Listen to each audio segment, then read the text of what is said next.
What you are about to hear isn't just a story about a flight gone wrong. It's the story of how a single moment at 35,000 feet where the air is thin, the rules feel absolute, and hearts are stretched to their limits can change not only the lives of a father and son, but tear down everything someone thought they knew about duty, justice, and themselves. If you've ever wondered what a storm of karma looks like when it hits a steel sky, buckle up because this is it. That day, on Omni Air Flight 417 from New York to San Francisco, the cabin was filled with the low, relentless hum of the engines. To most people, it was just background noise. But to David Washington, every vibration, every creak of the plane sounded like a countdown clock reminding him they were suspended between two worlds, the one they prayed for and the one that never really let them go. Next to him, his 7-year-old son, Leo, was drawing a blue superhero with wings, lost in his own universe. But David never stopped watching him out of the corner of his eye. Leo was quiet strength in a tiny body outwardly calm, inwardly waging war against Dravet syndrome, a rare, catastrophic epilepsy that could hijack his body at any second. This trip wasn't a vacation. It was a final shot at hope. After months of paperwork, phone calls, and dead ends, Leo had finally been accepted into a clinical trial in California. The price of entry? A small vial of clear liquid VX7, a custom gene therapy, chilling in the insulated pouch David carried like it was the Holy Grail. Every 4 hours, Leo needed a precise dose. Miss it, and the monster in his head could break loose. You know what I mean when I say, in moments like these, the universe feels rigged, like you're running a race where the finish line keeps moving. David watched the time, 1:15 p.m. Pacific, 45 minutes left before Leo's next dose. In that same cabin, flight attendant Susan Reynolds moved with the crisp precision of someone who'd spent her whole life keeping chaos at bay. For Susan, rules weren't just rules, they were the last defense against tragedy. She'd lost her brother years ago to an unmarked vial at a party. Since then, anything out of place, anything unlabeled, set off alarms in her brain.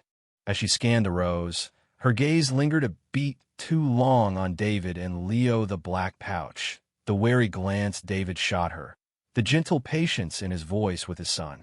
She saw an anomaly. Not a family fighting for hope, just a risk to manage. 15 minutes before Leo's dose, Susan made her move. She asked David to hand her the pouch. Her tone wasn't asking, rely it was an order. David tried to explain, tried to show her the documentation, but Susan's mind had already closed. In one quick practice motion, she took the vial and, without a pause, tossed it into the trash compactor. The sound echoed down the aisle, one small action with the force of a bomb going off. Leo's eyes filled with tears before David could even process what happened. The moment froze, passengers twisting in their seats, the cabin air turning heavy. Across the aisle, Chloe Peters, a journalism student, caught it all on her phony and impulsive swipe that would ignite the coming firestorm. Susan felt justified, a hero in her own mind, enforcing order. But David's calm was terrifying. "What have you done?" His words weren't a shout, but they cut deeper than anything else in that cabin. The purser, Michael Chun, hurried over. As Susan explained her self-security, regulations, safety, David delivered the line that changed everything. "My son is in a clinical trial for VX7. You just destroyed his only dose. You've endangered his life and compromised a multi-million-dollar study." The effect was instant. Susan paled. Michael's face went slack. The name Vidian Pharmaceuticals carried a weight that transcended the cabin liability, lawsuits, headlines. In the cockpit, Captain Miller heard the words relayed and knew immediately. This was no ordinary passenger complaint. He diverted the flight to Chicago, declared a mayday, and the plane banked east, leaving behind its original flight path and every hope of a quiet afternoon. Passengers murmured. Some were angry about misconnections.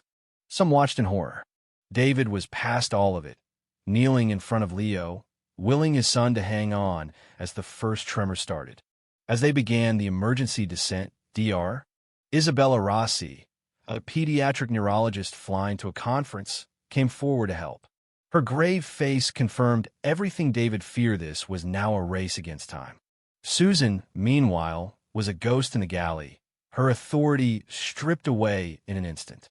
When they landed, paramedics rushed Leo off the plane. David barely registered the looks from the crew or the angry stares of passengers. As he passed Susan, she felt smaller than she'd ever felt in her life. He didn't even see her anymore. That was the punishment she never expected. In the airport, Susan was whisked into a windowless room by Omni's legal team and grilled, her answers turning to dust as the facts closed in around her. The word negligence rang like a bell in the sterile air. Her 20-year career unraveled in hours. Vivian's lawyers demanded names, actions, motive. Susan's defense collapsed under the weight of her own assumptions and the digital evidence spreading online like wildfire. Meanwhile, in the ER, Leo hung on by a thread as doctors pumped him with what meds they had. When David thought all was lost, Elena Vance from Vivian arrived, bringing with her a backup dose and a promise. You and your son are our partners. What happened is unforgivable, and we'll make this right.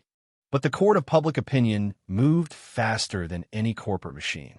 Chloe's video went viral before the plane's wheels had even cooled. By the time Leo got his dose, millions had already chosen side hashtags, think pieces, outrage, and support flooded in. Omni fired Susan in a 5-minute phone call, but the fallout was just beginning. Vivian sued Susan personally for $1 million in damages. The number wasn't meant to be paid, it was meant to destroy. Gary, the cheap lawyer Susan could barely afford, spelled it out for her. They were making an example of her, showing the world what happens when a single act of prejudice or arrogance disrupts the delicate machinery of modern medicine. Susan lost her job, her house, her friends, everything. She moved, tried to start over, but couldn't outrun the consequences. In a late-night convenience store, she ran into Ben, the co-pilot from that flight. The recognition on his face bitty, then embarrassment hurt more than any lawsuit. Meanwhile, David transformed his pain into purpose. He launched the Leo Project, an advocacy group for families like his. Leo recovered, growing into a vibrant, healthy boy thanks to the medicine that almost never reached him. The story of Flight 417 isn't just about a vial in the trash, it's about how quickly someone's world can be shattered and how another's can be built from the ruins. For Susan, karma didn't arrive like a thunderbolt, but as a slow demolition. For David and Leo, resilience became their legacy. So let me ask you, where do you stand? Would you have enforced the rule or listened to the plea? Is justice about policy or compassion? Tell us in the comments. If this story hit home, share it so more people can think twice before choosing rules over humanity. And don't forget to subscribe for more real-life dramas that make us question right, wrong, and everything in between.